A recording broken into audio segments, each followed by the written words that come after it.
उम्र ए आखिर को फिरे सितम न हो, सुन रहे हो ना तुम, मुझे तुम्हारी जाने से नफरत है। नमस्कार दोस्तों, स्वागत है आपका हमारे खास कार्यक्रम किताब पर चर्चा अनमोल के साथ में। मैं बोलते हुए आप देख रहे हैं लोक मीडिया। दोस्तों, आज हम जिस किताब के बारे में बात कर रहे हैं उसकी आज ये चंद लाइन या जो दो पंक्तियाँ थी जो मुझे बहुत पसंद आई। आज हम बात कर रहे हैं प्रियंका ओम द्वारा लिखित कहानी संग्रह मुझे तुम्हारी जाने से नफरत है। आज हम इसके बारे में बात कर रहे हैं। इसे सन 2018 में रेड ग्रेप पब्लिकेशन द्वारा प्रकाशित किया गया था और इसकी जो कीमत है 175 रुपये इसकी कीमत है। 188 इसमें पेज हैं, 5 कहानियाँ इसमें मूलतः हैं। हाँ, पहली जो कहानी है वो है प्रेमपत, दूसरी जो कहानी है वो है और मैं आगे बढ़ गई। मूलतः एक कहानी लड़कियों के ऊपर प्रियंका जी ने दिखाई है। तीसरी कहानी है जो इसकी प्रतिनिधि कविता जिसके नाम पे इसका नाम है मुझे तुम्हारी जाने से नफरत है। और चौथी कहानी है लास्ट कॉफ़ी। इसके बाद एक जो आखिरी कहानी वो है बीटी स्टेशन पर एक रात। ये 5 कहानियाँ हैं जो इस कविता में है, इस कहानी संग्रह में है। इस कहानी संग्रह की मैं कथा वस्तु की बात करूं या कहानियों की बात करूं उससे पहले मैं थोड़ा आपको प्रियंका जी के बारे में बता देता हूं। प्रियंका ओम जी से जब मेरी बात हुई तो उन्होंने बताया, बोले मैं एक गृहिणी हूँ, एक हाउस वाइफ हूँ और इसके बाद मैं एक माँ हूँ, इसके बाद मैं एक पत्नी हूँ, उसके बाद जाके मैं एक राइटर हूँ।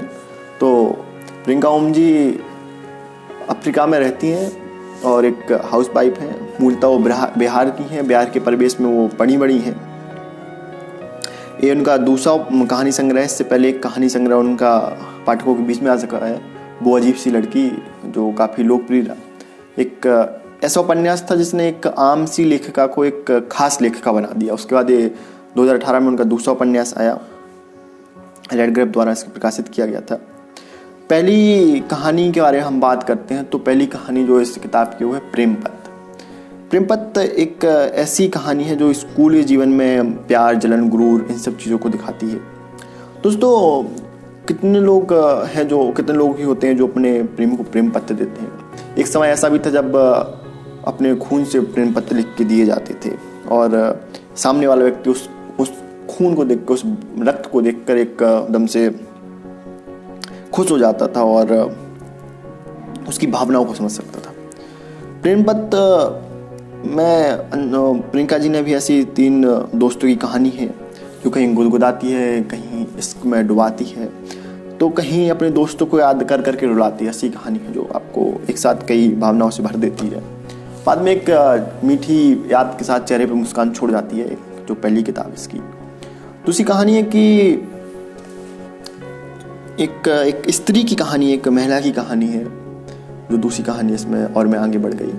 उसमें प्रियंका जी दिखाती है कि कैसे लोग एक स्त्री को या महिला को गुलाम समझते हैं, भोग की वस्तु समझते हैं। उसमें प्रियंका जी दिखाती हैं कि समाज को ऐसे लोग जो महिला को गुलाम समझते हैं, उन लोगों को आईना दिखा के जो इसकी कैरेक्टर है, महिला जो मुख्य पात्र है, वो कैसे अपने जिस व्यक्ति को बचपन से अपना संसार समझती है उसे छोड़कर अलग ही संसार में चली जाती है। और ये कहानी सीख देती है कि पुरुष स्त्री की स्वतंत्रता छीनने का कोई अधिकार नहीं है।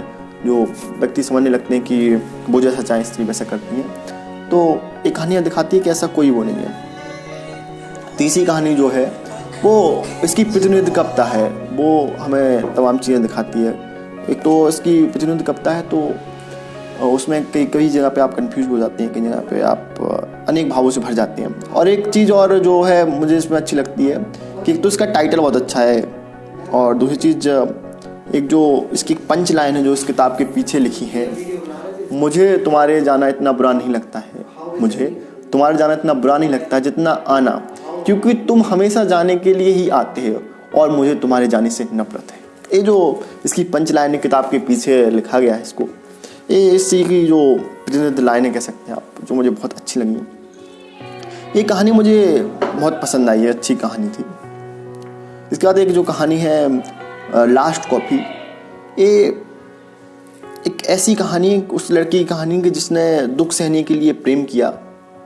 उसके बाद वो ऐसा कहता है इस कहानी में कि जो स्त्री होती है वो पुरुष के दर्द को समझती है और बेहतर तरीके से प्रियंका जी ने इसको लिखा है, बहुत खूबसूरती से। तो इस किताब को आप पढ़ेंगे तो इस किताब की खूबसूरती को देखेंगे आप, प्रियंका जी ने जितनी अच्छी खूबसूरती इसको लिखा है। इसके बाद जो इनकी जो प्रियंका जी की सशक्त लेखनी है वो इसमें कहानी में कई चीज़ों को दिखाती है, चाहे वो बाल यौन शोषण हो, बेसिक समस्याएं, चीज़ें, इन चीज़ को आराम से दिखाती है। लास्ट कहानी जो है वो बड़ी इंटरेस्टिंग कहानी है। उस कहानी जो कहानी है ना, वो कहानी है बीटी स्टेशन पे एक रात। इसे मैं कहानी नहीं कहूँगा, इसे मैं कहूँगा इस कहानी को जिस तरीके से प्रियंका जी ने लिखा है तो ऐसा लगता है कि अपने उन्होंने स्वयं का अनुभव लिखा हो। इतने अच्छे तरीके से प्रियंका जी ने इस चीज़ को लिखा है जो बहुत ही मज़ेदायक है, जो आपको पढ़ने में मज़ा आएगा इस चीज़ को, और बहुत ही अच्छी लगती है चीज़ पढ़ने में। इसके बाद मैं ही कहूँगा कि ये किताब बहुत अच्छी है। बाद में एक सवाल आता है कि व्यक्ति किताब क्यों पढ़े, कोई किताब क्यों पढ़े, तो इसका जवाब यही है कि एक 5 कहानियाँ हैं, अलग अलग जगह पे अलग अलग चीज़ों को दिखाती हैं। कभी ये समाज को आईना दिखाती हैं, जो पुरुषवादी सोच के लोग होते हैं कि पुरुष ही सब कुछ करते हैं, वो महिला को अपने अधिकार में रख सकते हैं, तो उनको आईना भी दिखाती है। कभी ये स्वयं के अनुभव भी दिखाते हैं। और एक चीज़ और, प्रियंका जी ने इस कहानी को, 5 कहानी को बहुत अच्छे बेहतर ढंग से कसावट के साथ परोसा है, बहुत अच्छे तरीके से किया है। तो आप इसे ज़रूर पढ़ें। कमेंट डिस्क्रिप्शन बॉक्स में इसकी लिंक है जहाँ से आप अमेज़न से खरीदें और पढ़ें।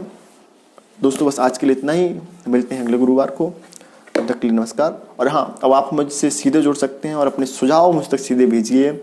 आप मेरे फेसबुक पर, इंस्टाग्राम पर, ट्विटर पर, आप कहीं पर भी आ सकते हैं। आपको वहाँ पर सर्च करना है ANMOL अनमोल, DUBUI दुबे, और जो मेरी फोटो तस्वीर के साथ वाला जो ID होगी उस पर आइए और मुझे अपने सुझाव दीजिए ताकि हम इस कार्यक्रम को और बेहतर से बेहतर बना सकें। धन्यवाद।